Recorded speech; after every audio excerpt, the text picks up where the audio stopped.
सगळ्या घटनांचा वेध आपण करणार आहोत। सुरुवातीला पाहूया बातमीपत्राच्या एक मोठी बातमी पुण्यातून। सोमवार पेठ धनगर गल्ली येथे दुमजली वाडा कोसळलाय आणि हा वाडा कोसळण्याची दृश्य देखील हाती आलेली आहेत। अग्निशमन दलाच्या सतर्कतेने मोठा धोका टळलेला आहे। सुदैवाने जखमी वा जीवितहानी झाली नाही। वाडा पडतानाची दृश्य कॅमेऱ्यात कैद झालेली आहे। बघा, पुणे शहरातील ही दुर्घटना आहे। सोमवार पेठेतील ही दुर्घटना आहे। दुमजली वाडा कोसळलेला आहे। त्याची दृश्य आपण साम टीव्हीच्या स्क्रीनवर पाहताय। सोमवार पेठेतील ही दुर्घटना आहे। अग्निशमन दलाच्या सतर्कतेमुळे मोठा धोका टळलेला आहे।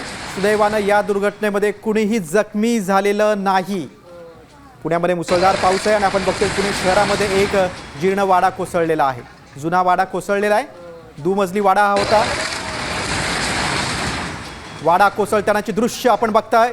सुदैवाने या दुर्घटनेमध्ये कोणीही जखमी झाले नाही, जीवितहानी झाली नाही। अग्निशमन दलाच्या सतर्कतेमुळे मोठा धोका टळलेला आहे। 2 दिवसापासून पुणे शहरामध्ये आणि परिसरामध्ये पावसाची संततधार आहे।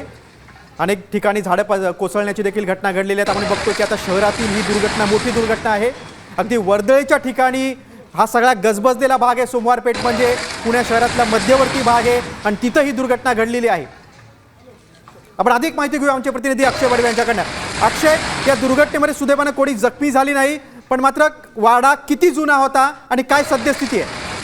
निश्चित आपण बोलू शकतोय की गेल्या 2 दिवसांपासून पुणे शहरात मुसळधार पाऊस आहे आणि धोकादायक वाड्यांच्या संदर्भात या आधी सुद्धा प्रशासनाने सतर्कता बाळगा अशी एक जाहीर नोटीस देखील काढली होती। मात्र सुरू असलेल्या पावसामुळे हा जो सोमवार पेठेतला एक दुमजली वाडा जो आहे तो कोसळलेला आहे। सुदैवाने या वाड्यात त्या ठिकाणी कोणी उपस्थित नसल्यामुळे मोठा धोका जो आहे तो टळलेला आहे। पण पुन्हा एकदा जुन्या वाड्यांचा विषय जो आहे तो मुद्दा जो आहे तो ऐरणीवर आल्याचं पाहायला मिळतोय। अक्षय, महापालिकेकडनं या जुन्या वाड्यांना, जुन्या घरांना काही नोटीस देण्यात आली आहे का? आपण बघू शकतो की पावसाळा सुरू होण्यापूर्वी पुण्यातले जे जुने वाडे आहेत जे धोकादायक आहेत याचं एक सर्वेक्षण करण्यात आलं होतं आणि त्यामधून तब्बल 40 ते 50 जे जुन्या इमारती आहेत, वाडे आहेत, त्यांना नोटिसा देखील बजावण्यात आल्या होत्या। लवकरात लवकर हे घर खाली करा, जर उद्या कुठली दुर्घटना घडली तर प्रशासन त्याला जबाबदार नसेल असे स्पष्ट आदेश जे आहेत ते या नोटिसात सुद्धा दिले होते। पण आजही आपण बघू शकतोय की धोकादायक इमारती ज्या आहेत, वाडे जे आहेत ते आजही पुण्यात आहेत आणि मुसळधार पावसामुळे सोमवार पेठेतला हा जो वाडा आहे तो आज कोसळलेला पाहायला मिळतोय। अक्षय, तुम्ही सविस्तर माहिती दिलीत त्याबद्दल धन्यवाद। आपण बघतो पुणे शहरातील मोठी घटना आहे। सोमवार पेठेत एक दुमजली वाडा कोसळलेला आहे। मात्र महापालिकेकडनं अशा धोकादायक वाड्यांना, घरांना नोटिसा बजावण्यात आल्या।